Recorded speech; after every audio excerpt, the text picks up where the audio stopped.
The following podcast is brought to you on behalf of the Saracens Supporters Association and is not an official product of Saracens Limited.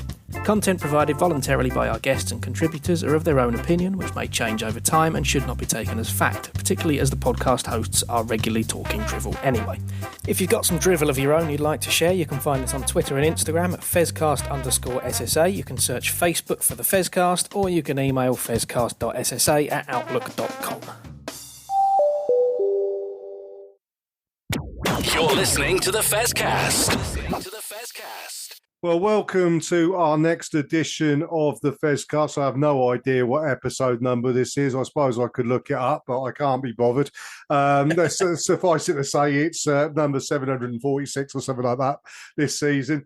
But I'm joined tonight. This is Jez, obviously. I'm joined by Sam and Jon to run the rule over everything that's happening in the world of Saracens and the world of rugby in general.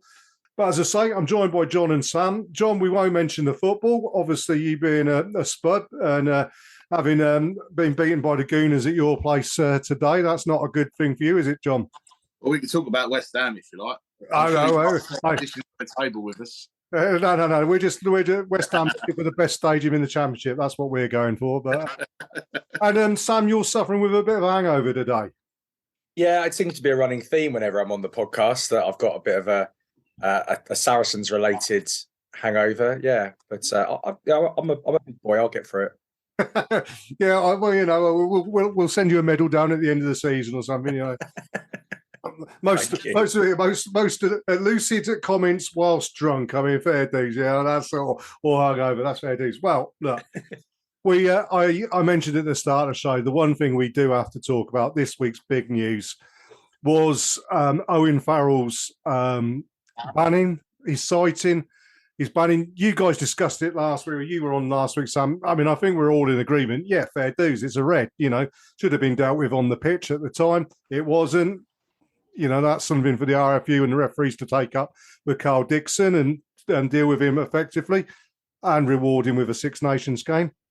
Yeah, I mean, how that works out, one will never work out. But yeah, I mean, he's gone to the citing commission.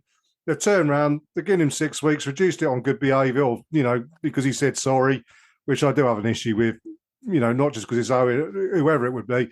Down to 4 weeks, go to tackle school, 3 weeks, bang. Totally appropriate and pretty consistent with the precedent that's been set before it. Am I right? Well, I mean, I actually said last week I didn't actually think it was a red card, and I do stand by that. I still think there was enough there that it could have been a yellow. The words I said were, I wouldn't be surprised if he's given a red, but my humble opinion, it looks more yellow than red, but it's been given as a red. But yeah, as per usual, I think it's not necessarily what's happened. It's all the reaction, isn't it? It's the anti-Owen Farrell brigade. And I was actually talking to a Gloucester fan last week. They were sitting behind us.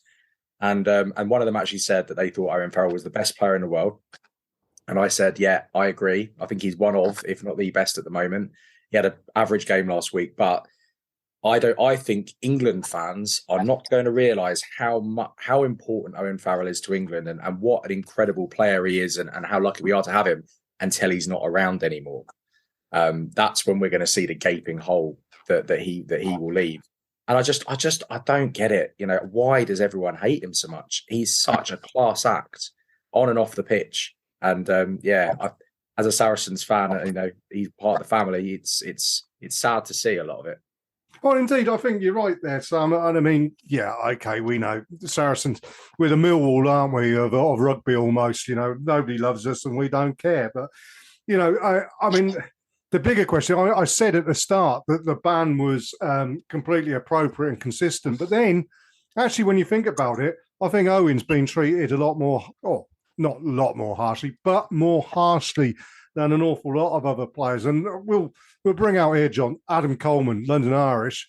3 reds, okay, one was rescinded. But still, he's put himself in a position 3 times in 12 months against us, against the same team. And yet he gets a week less than Owen Farrell. And, you sit there and everybody turns around and says, Owen Farrell's got a history of this or whatever. No, I mean, you mentioned it last week, Sam, and I spent most of the week. I've got it copy and paste it now. I've got it in a Word document. My answer. He's played 300 plus games. He's made, in a 14-year career, he's made 2,500 tackles in that time, of which perhaps 20 have had a question. That's less than 1%. He hasn't got a problem. He's a player who makes the odd mistake. We all do it. I've ordered too many spare parts at work. You know, I'm sure you do, John, at work. You've made the odd mistake. It's ridiculous, isn't it, mate? It obviously comes with the territory. Being what he is for club and country, he's up there to be shot at. I get it. Don't get me wrong. I understand people's. I probably wouldn't like him if he didn't play for Saracens. To be perfectly honest, he doesn't come across as, although he is a lovely man and he's he stopped for a photo and an autograph with my son and that before. I understand it, but it all boils down from it's jealousy, mate. Every other club in the world would like him in their team, and they can't have him. Therefore, they're jealous of it. And if he didn't play for us, mate, it probably wouldn't be so bad. If you think about, like you just mentioned, that Coleman there. I know it shouldn't matter what happens to the player that gets tackled. I thought Tom Wollstonecroft was going to end up on life support. I see that tackle that in the most recent of his red cards, and you think, there's levels to this, to the hate that players get, and he's right at the top because of who he is, who he plays for, and like Sam said, until he's gone, no one will appreciate him. Well, also, I mean, sorry, Sam, carry on. I was just going to say to John mentioned in there, he's a good guy, and you see him after all the games, he's taking pictures with the kids and all that kind of stuff, and it is actually amazing. I go to quite a few away games now, and the fans of the home team, when he's walking around, when him, Itoje, and the other one, our big guys that everyone wants to shoot down behind the safety of a keyboard, they're right at the very front, clamoring for an autograph and a selfie with him, and he stands there and he does it. And that's what's amazing as well. It's just mind-boggling. Absolutely. I mean, I think the big problem is, and I mean, there is a lot of whinging on and on and on. Matt put out a Twitter poll, and he sent me the results of it. And actually, when you speak to people who are sensible about things, 60% thought the ban was reasonable, 16% thought it was too lenient, 14% were too harsh, and 10% pressed the Mickey taking nosy button. But, it is entirely fine what he's got. He's been punished. The whole thing is, this is the interesting thing, right? Okay, I've always said this. Rugby is a game in which cheating is accepted. It's accepted in rugby more than any other game in the world. And I might have mentioned this in the past, but I played back row. And my job was to do nefarious things on the floor. It's the old Josh Kronfeld thing. Josh Kronfeld didn't wear a scrum cap because he fractured his skull. He wore a scrum cap so he could put his bloody head on the ball and stop it coming out. Wayne Shelford put his testicles on the ball to stop it coming out, and a guy sliced open. That's what you do. The difference is when the referee blows the whistle and goes, that's a penalty, you get up, you look at him and you think in the back of your head, well, you got that one wrong, mate, but you accept it, you go back 10 yards. It's exactly the same when Saracens got done for the salary cap. They made a decision. They said, you've been wrong. This is your punishment. And then nobody accepted it. It's like turning around and then saying, well, why hasn't he been yellow carded for stopping the ball coming out? And it's exactly the same situation here. We've gone to a tribunal. They've turned around and said, this is why we're doing it. The game of rugby respects the decisions that's made on the field, so respect the decisions that are made off the field. It really is quite simple. But, and I say a big but, I have an issue with the disciplinary system, okay? Because the way that rugby works is that you've got a set amount of time for what an offence is. So this offence, 6 weeks. Mid-range entry, 6 weeks. They then find reasons to reduce it, which leaves it open to people turning around and saying, well, he's getting preferential treatment or this, that, or the other.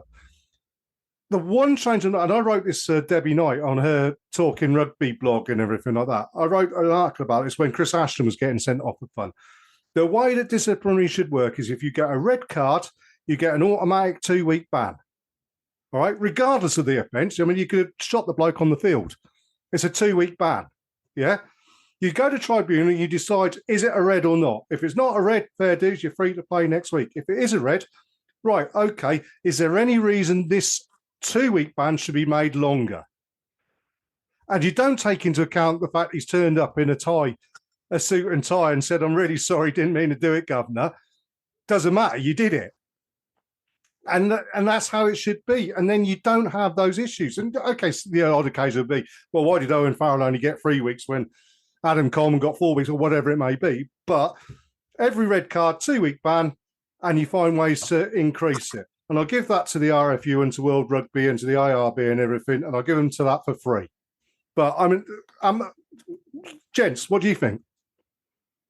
The whole system is a complete. It's been made into a farce by the RFU, who obviously handed down the punishment in the first place by writing to Saracens to say that Owen Farrell is available to play for Saracens against Bristol on the 28th of January, a week before the Scotland game. So therefore, his ban is then spent before the start of the Six Nations.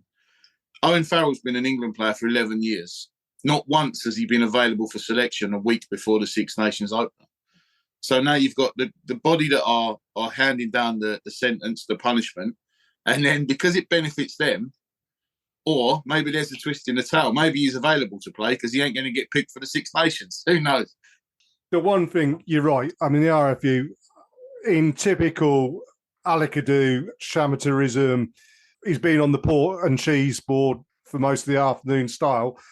They have opened themselves up for criticism. What annoys me is that criticism is then directed at Saracens and Owen Farrell as if it's their fault. I mean, I just don't understand it. I mean, what Owen going to turn around and say? No, don't pick me for the Scotland game because I should be serving a ban. He's not going to say that. Well, he's a proud Englishman who wants to play, But if they did turn around and say you're not going to play against Scotland because this ban, he'd accept it and get on with it. Which brings me on to my last point about the whole disciplinary thing. Yesterday, we saw Henry Slade get sent off for Exeter Chiefs. Yeah, it on the face of it, and a lot of people are saying it was a soft red. However, by the letter of the law, it was a red because it involved head contact. And I know, Sam, that you're going to turn around and say, there should be mitigation. My viewpoint is, if it's black and white, if a head gets contacted, regardless of where it started from or whatever, it's a red card. And that's what the law says, head contact equals red card. Then you've got nowhere to go. The difference is Owen Farrell got sent off. There's not been a single player from Saracens go on social media, make any comment about it. They've alluded to it. Elliot Daly alluded to it in his interview after the game yesterday. But we've not moaned about it. We just accepted it. That's one of those things. It's the game of rugby. These things happen. Players will get sent off. Just accepted it. Luke Dickey today turned round, gives it rugby's gone soft or something on Twitter. I'm sorry, Exeter Chiefs are kind of put up on a pedestal of being, this great club and everything. They're some of the one that their tackling is the worst in the league. They are coached to tackle illegally, and thankfully, Raynell yesterday picked up on Harry Williams with a no-arm ankle tackle. One day, someone's going to have their ankles broken, or an Exeter Chiefs player is going to seriously injure themselves going into there, and then they're going to have a problem. That's number one. And number two, when it goes against them, Exeter Chiefs wins like anything, and it's unedifying.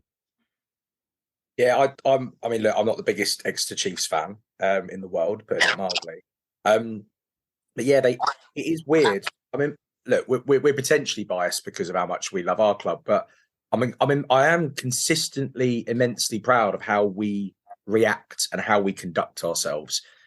Actually, during the whole course of the salary cap scenario and the relegation, I think the club handled themselves just exceptionally well.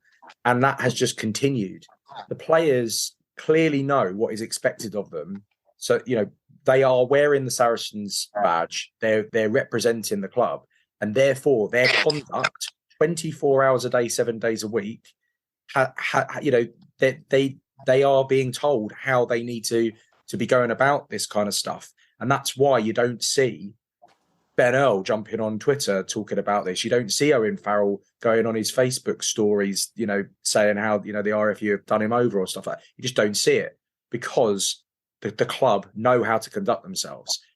A club like Exeter quite simply haven't got a clue. They haven't got any control over their players because they're obviously allowed to go and do whatever they want, say whatever they want, annoy whoever they want, and nothing happens. I mean, even you've got to give a little bit of credit to London's rugby club, Harlequins, because at least when what's his face, Danny Kerr, the other week, put something up on Twitter. Clearly, someone at the club said, "You better take that down, mate," and he did.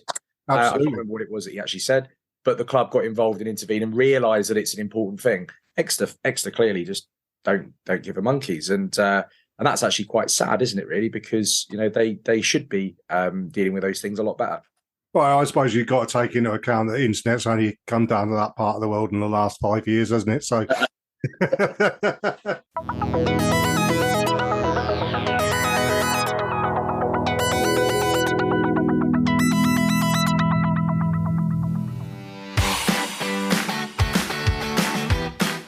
You are listening to the Fezcast, which is proudly sponsored by the Saracens Supporters Association, and I'm Alison Davis, one of the SSA committee. For a £10 annual subscription, the SSA provides our members with monthly newsletters, virtual and in-person player events, away match ticket allocations, and we organise pre-match gatherings at away matches. We sponsor men's and women's players, and we support the Saracens Foundation Track Club on behalf of our members. On top of all that, every year we have a seasonal SSA badge, which is exclusive to members. Where else can you get that much value for a tenner? Join now at membermojo.co.uk/SSA, or come and see us on match day in the Oasis at the Stonex. This is the Fezcast. Back here with Jon and Sam, and first of all, a quick word after a big win against DMP the week before, to then have a more competitive game against Chiefs and to come up short. Been an awful lot of talk on social media. And I saw Dave Loxham had posted a big thing, which actually, it's got to be difficult for the girls coming off. A lot of them were involved in that World Cup final, and the disappointment of that and the intensity, and to come back and only have your second game back playing against Chiefs who've been in fine form, who've got a score to settle from the final last year. The season's not going perhaps as well as it has in the past, but I mean, that's good for the league, isn't it? Surely, Jon? Yeah, I think so. I think that, as you touched upon the game last week against DMP, it would have been more like a pre-season run-out for a lot of the girls that have just returned after international duty. But yeah, listen, it's one of them. It weren't a great performance, weren't a great result, but give this, this group are so good. We saw that last year, and give them time to become a little bit more cohesive and get into the rhythm of things. And listen, we saw glimpses yesterday. There was a couple of things that I really liked. If you take Holly Aitchison's crossfield kick for Lottie Clapp to score, and the way Lyon Infante charging down the conversion, things that they're playing all right. It's just it will click, and then we will frighten teams in the league like they did last year. It's an interesting player you pull out there, Leanne. I mean, obviously she's new to the team, and I mean, this is only a second performance. There's going to be an awful lot of these players who've been brought in, who are internationals, who haven't been part of the squad for quite some time. It's going to take them a few games to get into the scheme of things, isn't it, Sam? Yeah, of course.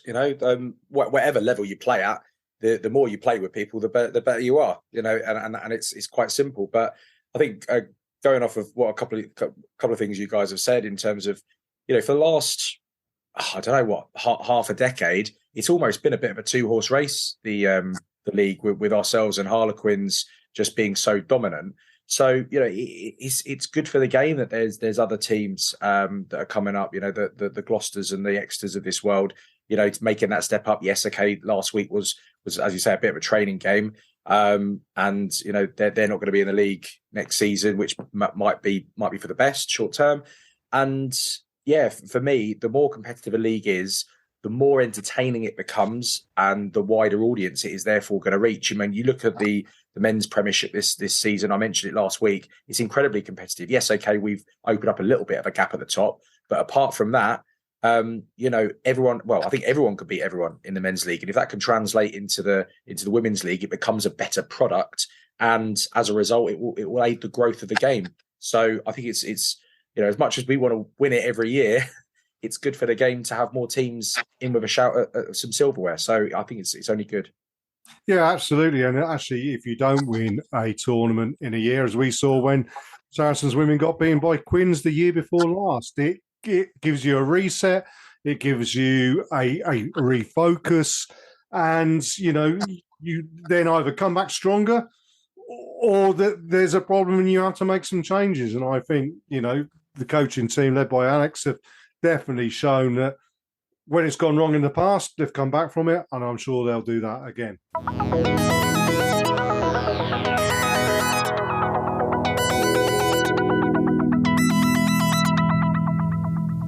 Hi, Alex Osterberry here, Director of Rugby for Saracens Women. You're listening to the Saracens Fezcast.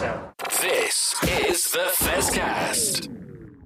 Let's move on to the European rugby, or say European rugby, European and South African rugby. And let's have a talk about Saracens versus Lyon, and very much a bit of a curious egg of a game, really. I mean, I was sat at home watching it on the sofa with the dogs. And you guys were at the game. I mean, I sat there. Normally the dogs disappear because I get a bit irate at points during games, and they sort of go, "Oh, I like this when Daddy's shouting at people and everything." But I mean, first half, I mean, it was like cruise control, wasn't it? It was probably the best half of rugby I've seen Saracens play in a long time, and with Elliot Daly at the forefront, I mean, Jesus, how good was he? That try he got for his hat-trick, where he's in row 4 of the West Stand, I think it was, wasn't he? And still manages to dot it down. I mean, how good was Elliot, John? Very impressive.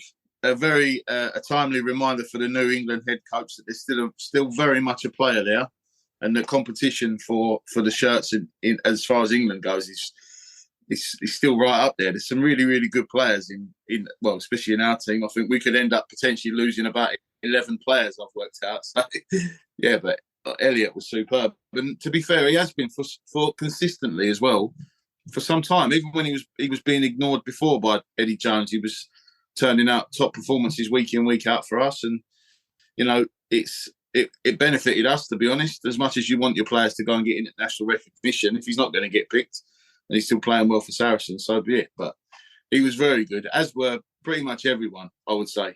There weren't anyone who played terribly. There's a few that really stuck their head above and played really well, in my opinion. Well, absolutely. I mean, first half, they put the game to bed, which makes the second half understandable. But also, I would imagine, this is an interesting one. I was always taught that when you coach teams, and when I coach teams, the time that you bollock teams is not when they've lost, because they know when they've played badly. The time to throw the hairdryer treatment out is when teams have won. And in this case, I think on full time, Mark McCall, and if they've come in today or they're coming in tomorrow, they will be sat down and they will be given the rounds of the kitchen sink, because the second half wasn't good enough. And if you were playing a better team than Lyon, and I'm not saying Lyon on a bad side, because they showed enough, and then their fullback looks very good, I thought, and the outside centre was a bit special. I mean, he broke through some lines. We'd earned the right to take the foot off the gas. We'd earned the right to protect a few players, given in mind that Steve Borthwick was sat in the stands, and I'm sure Borthwick was giving Smalley some daggers across and saying, "Look, Jamie George, I don't want him on the pitch any longer," and whatever. But yeah, second half it wasn't good enough, and I'm sat there and I didn't get angry by it, because I knew we'd had enough in the bank. But a better team would have exposed that lack of intensity in the second half, Sam. Yeah, I think the thing is you breed habits, don't you? And I think that what we don't want is for that to become something that we become used to, that, if we're 20 points up, we kind of just take our foot off the gas. If anything, we in the past, there have been times where we've been 20 points up, and that seems to even sort of galvanized us to do even more damage.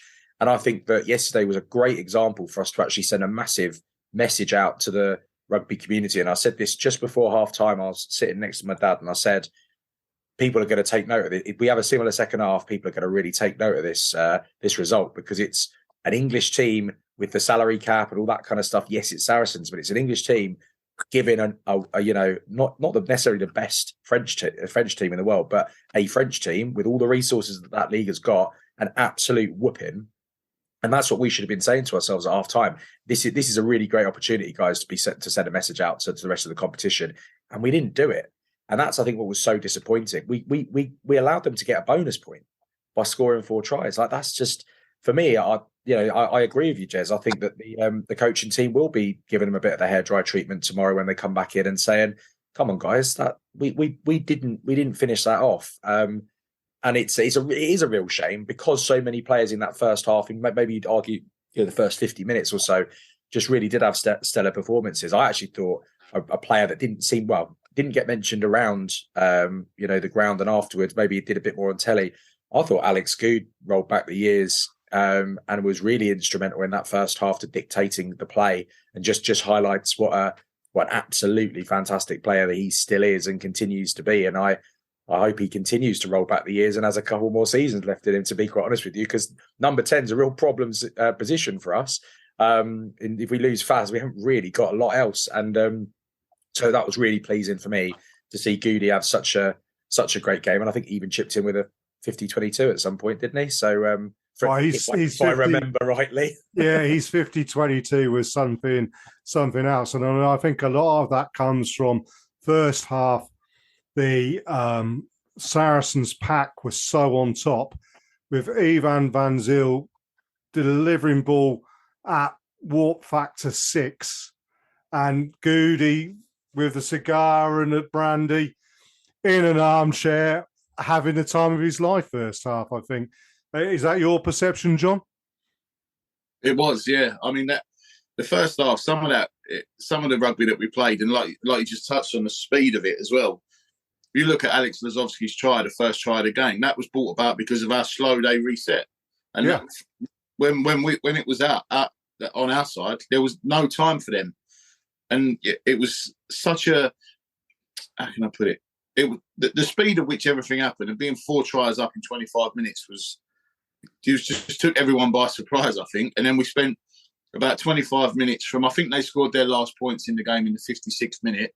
And we spent the last 24 minutes of the game on the verge of implosion, because if we'd have conceded again, there would have been some squeaky bums knocking about. And then, to finally just finish it off at the end was, we're through now. Hopefully we'll get the points that we need to secure a home round of 16 game, and we can look forward to some more European nights. I don't know if Sam would fancy another 8 o'clock on a Saturday, but I feel we'll get another few European nights in before the end of the season. Well, absolutely, yeah, and looking forward to that. What was interesting on commentary on the television, the commentary team was Ali Eakin, Ben Kay, who a bit like Lawrence Deladio, anything that any compliments that go Saracens' way, very much with gritted teeth. But one of the very best in the business at the moment is Topsy Ojo, who I definitely rate very highly. And the way that he highlighted Alex Lazowski's try there, in so much as Alex read it beautifully, but it all came from Maku Vunipola getting himself into a ruck and legally slowing it down so that Alex could read it. And if Alex had missed the interception or whatever, then there wouldn't have been a problem because the defence was coming over. A couple of small things. I will say Max Malins will not want to watch Dumartin. Was it Dumartin, the fullback's try where he gave him 10 yards on the outside of him? Wingers, you don't do that. You do not give a bloke coming onto the ball the outside like that. You try and force him to go back into your outside centre that's coming across. He won't want to look at that one. And I know that Matt's been quite... well, I'm not going to say unkind to, but Ali Davis coming on, there was a definite drop in quality there at scrum half, in particular with the accuracy of the box kicks, which is a shame because Ali, our player of the year last year. So hopefully that's something that, he's only coming back from injury. Let's see where it goes. The other big news this week, though, a big signing, and a signing I'm really, really happy with. I'm really enthused to see this. Tom Willis coming to the club, been at Wasps, gone over to France, coming back here. That's a huge signing for us. He's a big, big player, possibly less injury prone than his brother, who's the one who's perhaps a little bit ahead of him, but a big signing. possibly means, is this the end of Billy Villapole, or is Billy going to go off and get his big paycheck, which he thoroughly deserves? Billy's hitting 30 now. He's not the future. Tom, 24 years old, definitely is the future. In a back row with Andy Christie and/or Theo McFarland and Burnell, that's going to be putting up some trees next season, isn't it, Sam? Yeah, very exciting signing. And yeah, you're right. Do we have to make room in the squad? And actually, I was talking to people before the game yesterday, and we were talking about the salary cap, and you do, unfortunately, at the moment, you sometimes have to get rid of players that you wouldn't normally want to get rid of, that might be sort of squad players that are really useful. And some players that, I know they're not necessarily all in the sort of same sort of positions and stuff, but you also then have to take into account how available are players throughout the season, how injury prone are they. We've got two players that I love watching play, but in reality spend far too much time in the treatment room bloody hell, I've forgotten his name now, Ginger Prop. He's just completely lost Ralph, yeah, and Duncan Taylor. The Hunk Taylor. Two fantastic players, but in reality, can we afford to keep them with a salary cap with the fact they don't play enough? And the answer, unfortunately, I think is no, we can't. And especially when you're bringing in a player like Tom, who, he probably isn't costing us as much as he might have done if this last season because of his situation. But still, he's going to take a little chunk of that salary cap. So there's got to be some movement somewhere. But positives are great statement, great signing. I think he's got more potential than his brother. I think he's more versatile, and I really think he fits into the mould of what we're looking at Saracens in terms of he knows how to, like you say, pull up some trees. He loves a turnover, and he's got a bit of speed on his side in terms of he likes to play the game at a decent pace, which clearly this season has been our big thing. Ruck speed and all that sort of stuff. So yeah, great signing. If Billy's got to go, if it's his time, it's his time. I think Barry said it a few weeks ago. We very rarely let players go that we end up regretting letting them go. And even if it is somebody like Billy, there is always a time when a player does then become not surplus to requirements, but not the future anymore, as you say, Jez. So if it's Billy's time, it's Billy's time. But what a great player we've got in Tom. Absolutely. You look at Tom coming in. It's very much when Billy came into the club. And Joubert was coming towards the end of his career.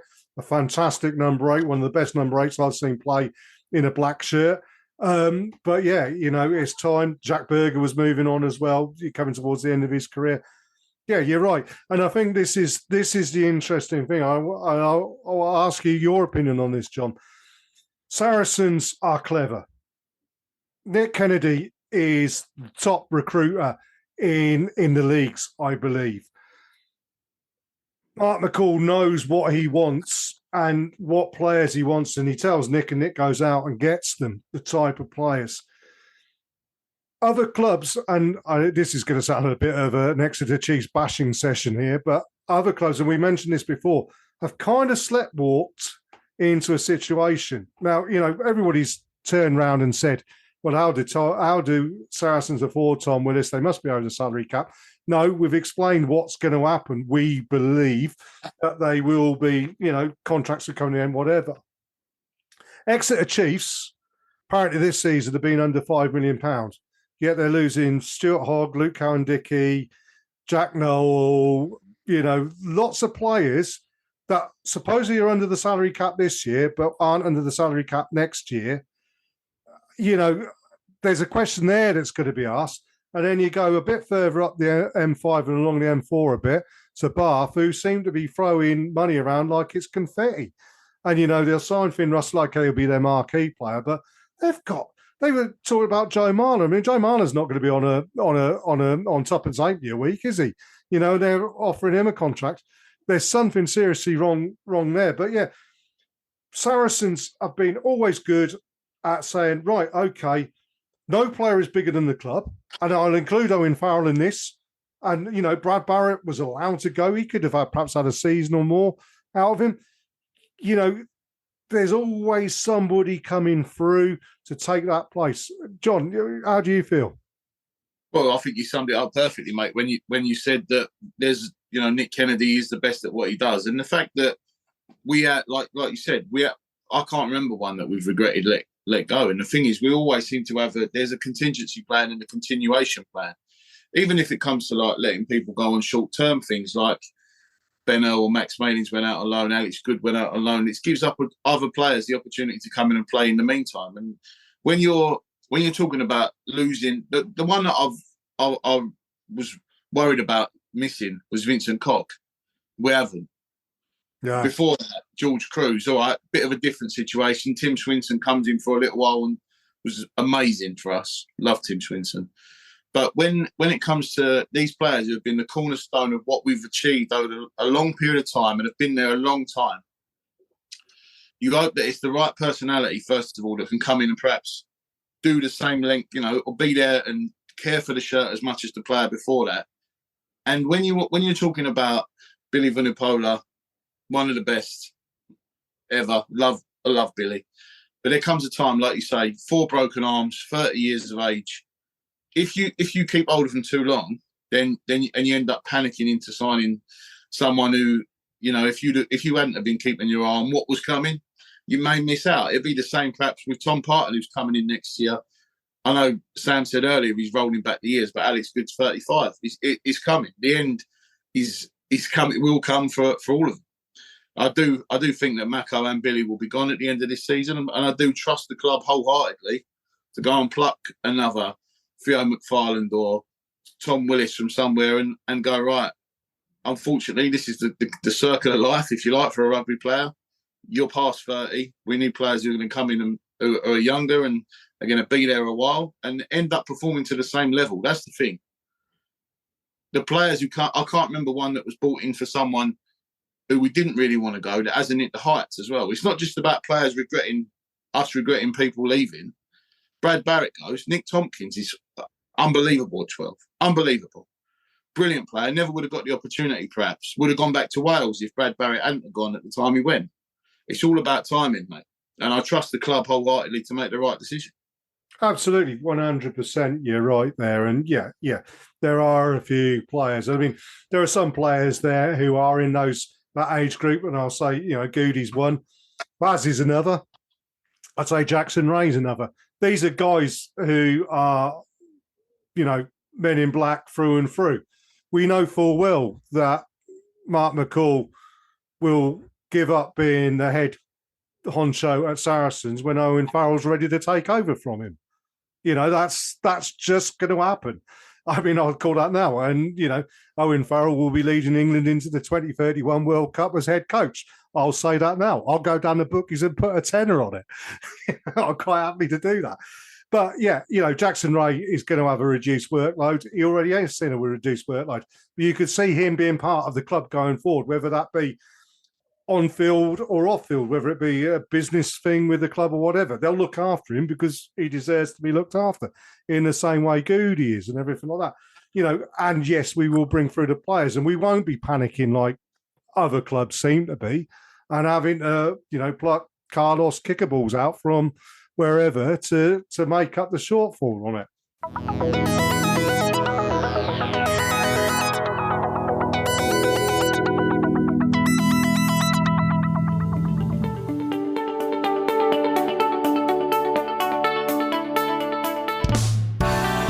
Hi guys, I'm Alex Linton and I'm a proud Looseheads ambassador. I'm Sydney Gregson and I'm a Looseheads ambassador. We're a rugby mental health charity working to tackle the stigma. You can find us at Looseheads on all social media channels or at looseheads.co.uk. The Looseheads mission is to place a mental health lead at every rugby club. Get in touch now to find out more. Take care and enjoy the rest of the podcast. Enjoy the rest of the pod.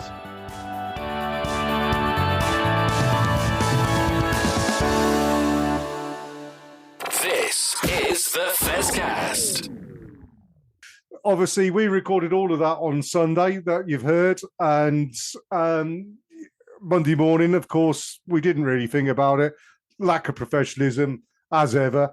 Of course, Steve Borthwick announced his squad, so me and Matt have jumped on, and we're going to sort of surpass what we've done and have a quick chat. First of all, well, hi Matt, how you doing?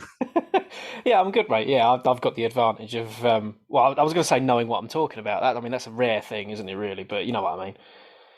Yeah, absolutely. Well, Yeah. Well, I suppose we best mention 8 Saracens in the squad. But first thing to mention, and we did talk about it through the discussion Sam and Jon and myself had, the big omissions, Billy Vanapola. Yeah. And I've just seen the normal merchants pointing out what is probably a fairly obvious thing is that Billy's going to be a sayonara or au revoir possibly sooner rather than later. Who knows? With Tom Willis coming, he's been looked over for England. And, Billy's been in great form for us this year. But, there is a profusion of back row talent out there, although I'm slightly confused by Sam Simmonds still getting in there. But that's just one of those things. It was either going to be Sam Simmonds or Billy Vanapola, wasn't it? And obviously, Borthwick's bumped with Sam Simmonds. Yeah, I think so. And I think give it a year's time and he'll be looking at Zach Mercer in there as well. So there's plenty of talent out there. And I think, we've got to the point where Billy is in great form for us. He has to play in a slightly different way for England. And it's, he's not... There was a time for England when he was almost the first name on the team sheet. And I think we've had for a little while. I mean, he was dropped previously under Eddie for a little bit. He's been fighting for his place in the squad, and it isn't massively surprising that he's been omitted this time round. So, whether that means the potential move to France or whatever could be happening, I don't know, because Joe Marchant is supposed to be off to France as well, and he's in the squad, so that's not a reason to drop him. But who knows? Yeah, absolutely. I suppose so. The big surprise though is Big Brother Mako. Getting in, for the keyboard warriors out there, they're incredulous, shall we say, that he's got back in there. But you've unearthed some information about why there weren't perhaps as many wholesale changes in the England squad as perhaps we were expecting. Well, yeah, I mean, I can't claim the credit, to be honest. It's something that a few people have picked up on. But the Prem Rugby News Twitter account, run pretty well by a young lad, has sort of dug into how the inner workings of the RFUs put together, which is no mean feat, obviously. So well done to Tom Grantham. But the England EPS Elite Performance Squad that gets picked every year, you're not allowed to make too many changes to it. It's done so that teams can prepare for the start of the season as best as they can, knowing roughly who's going to be selected in an England squad over the course of the year. So they can plan for their salary cap as well. And Steve Borthwick, even though this year's performance squad was picked by Eddie Jones, Steve Borthwick was only allowed to make 5 changes to it, allegedly. So there were never going to be wholesale changes to Eddie's approach, but there was going to be enough. And there's players, the likes of Valra Ruskin, who's one of the form players this season. It wasn't a priority for Borthwick to change in that position, whereas in some others it probably was. So, people calling for there to be 10, 12 changes, it wasn't allowed to happen with some good reasons. But, we could talk for hours about how that system works between the RFU and PRL, but let's not. Well, absolutely. Well, let's talk about the players from Saracens who have got in.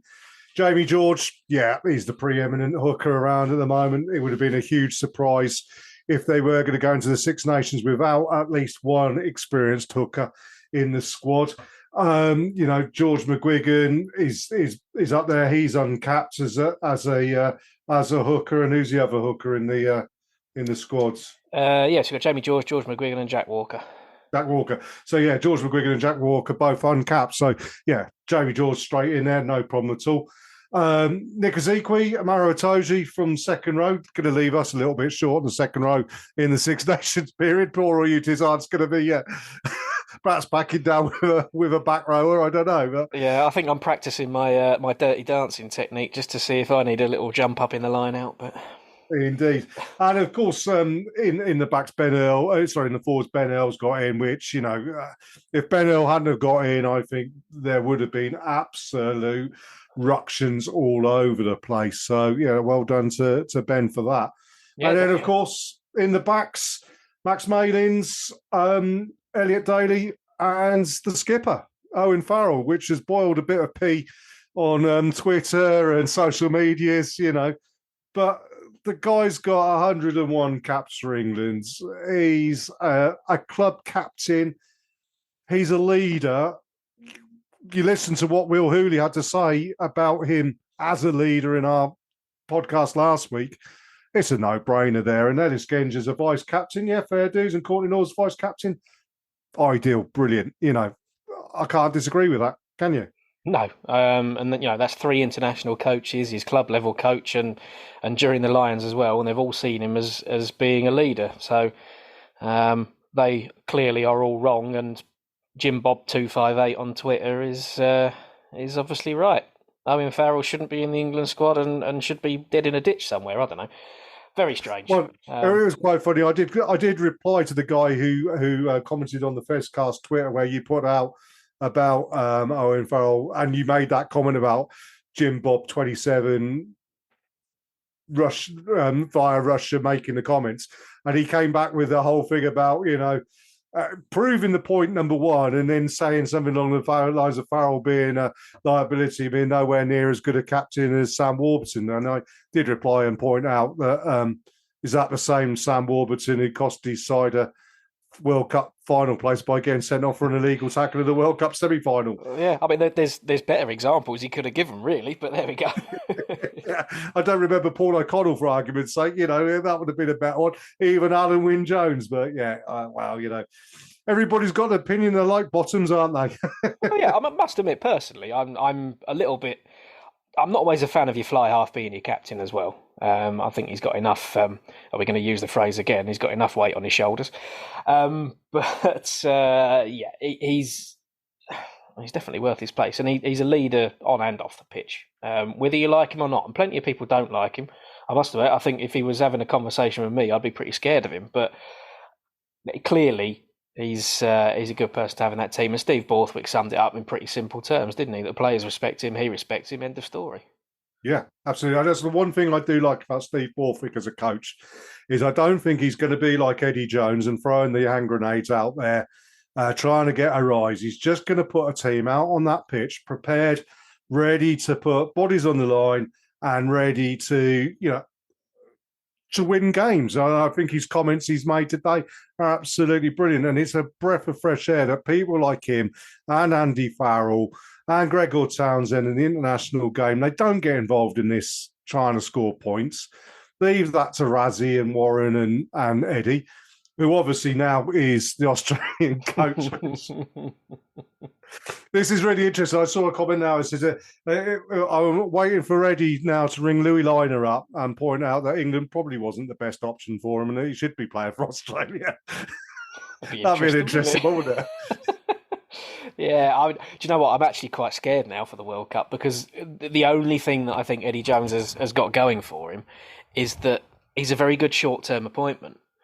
So he might, this Australia team has very quietly been turning themselves around a little bit, and they've been doing all right this year. And Eddie Jones might just give them that little bit extra. We could end up playing him in the World Cup. I don't want to. Yeah, I get that. But the one thing I will say about Eddie Jones is quite simply that we've already talked about the great talent we've got on both sides of the front row in the scrum, and yet he couldn't coach them to get parity against South Africa. I'm afraid to say that he has no props in Australia who can scrummage. So if he can't coach scrummages to scrummage, he's not going to coach the likes of Scott Seo to scrummage. That's a certain. No, that's fair play. But yeah, anyway, let's not talk about Eddie. We've got nothing on him. What do you think of the fact that he's made 5 changes or been able to make 5 changes means there's a couple of players in this squad that I think a few of us think maybe a little bit lucky. But how are they going to feel really knowing that they're potentially only in that squad because he can't get rid of them? I think that's the only thing I have a little bit of a concern with this performance squad thing. Well, there's 2 ways of looking at it. If you are that player, and I'm looking at you, Johnny Hill. And there are a couple of others there who perhaps are. Carl Sinclair's another one. He's brought back Dan Cole, 35 years old, because obviously he feels there is a bit of an issue on the tight head. These are players, who are looking at what they can react in one of two ways. They can either react in the way of going into their shell and thinking, well, I'm only here through luck. And in which case, if that's their attitude to it, then they deserve the next opportunity that Borthwick has to get rid of them. Then they'll go, and they'll deserve to go because they won't respond to that. Or they can look at it and say, right, okay, this is the kick at the backside I need. Like Billy Vunipola had when he got dropped that time before and came back and said, right, okay. So Johnny Hill could easily play, and he could either go into himself and just be the penalty machine we know he is, in which case perhaps his international career will be over when Borthwick can make that change, or he'll step up to the plate. And if he steps up to the plate, good luck to the lad. It very much the ball is in their court now. Oh, absolutely, yeah. I mean, when you look at that second row as well, obviously you've got Chesham, Hill, Ezekwe, Itoje. All four of them are going to have a part to play over the Six Nations. I can't see one of those even being let go, to be honest. I mean, the only one that you potentially could is Ezekwe, and that would be him saying that all three of Chesham, Hill and Itoje are going to play second row, and there's not going to be some mucking around and one of them sitting at six. But yeah, it's going to be quite interesting. I want to see how Steve Borthwick gets his players to play, because to be fair, he's not really had any time with them, has he? So it's going to be difficult to really stamp his mark on this Six Nations, possibly. So I'm looking forward to it. Yeah. Oh yeah, I'm looking forward to it. I think he has got a bit of a free pass. Now the expectation is low, but I've done my prediction game, and I will plug that again, because we'll have lost that because I plugged it right at the end. So if you do want to have a go in the Six Nations prediction game for a motor neuron, just email me at Six Nations Game, which is all lowercase, all letters, for the number mnd@outlook.com. And Matt, you'll put it up on Twitter, won't you? I'll put it up on Facebook.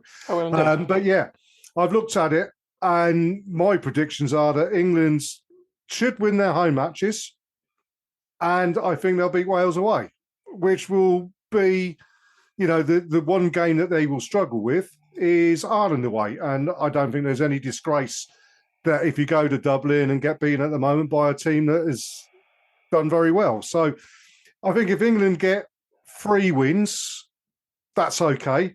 If they beat France at home, that's excellent.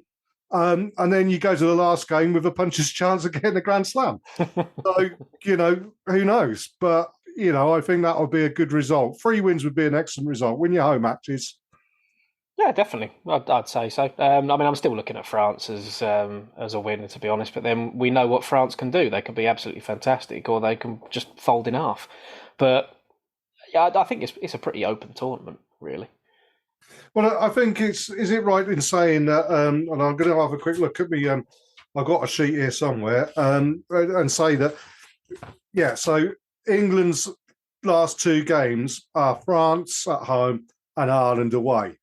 So you're looking at saying you beat Scotland at home, you beat Italy at home, you beat Wales away. 3 games, your confidence is up. And then you've got France at home and Ireland away. That first game against Scotland, which will be a bit of a dogfight, is imperative. But if England come out of that with a victory and then got Italy and Wales, who should be fighting for the wooden spoon this year, there could be some momentum going our way. Yeah, I think it's put the Scotland game to one side a little bit, because that's almost a standalone match in itself these days, just because of the ferocity that it's played at and the physicality that goes on. And then you've got Italy and Wales, which Wales are going to be another interesting one, obviously with the changes that they've got. But if you asked for 2 games to gather momentum for the last couple of rounds of the tournament, then it is Italy and Wales at the moment. So yeah, I think that the fixtures fall as best for Steve Borthwick as they possibly could, really. Yeah, absolutely. Well, look, lots to look forward to, and I'm sure we'll have lots to discuss over that time. But in the meantime, let's wrap this one up here now, and over to you, Matt, to try and make some sense of the edit and everything. Enough said. See this mended. Thanks for listening, everybody, and we'll say ta-ra until next time. Bye, everyone.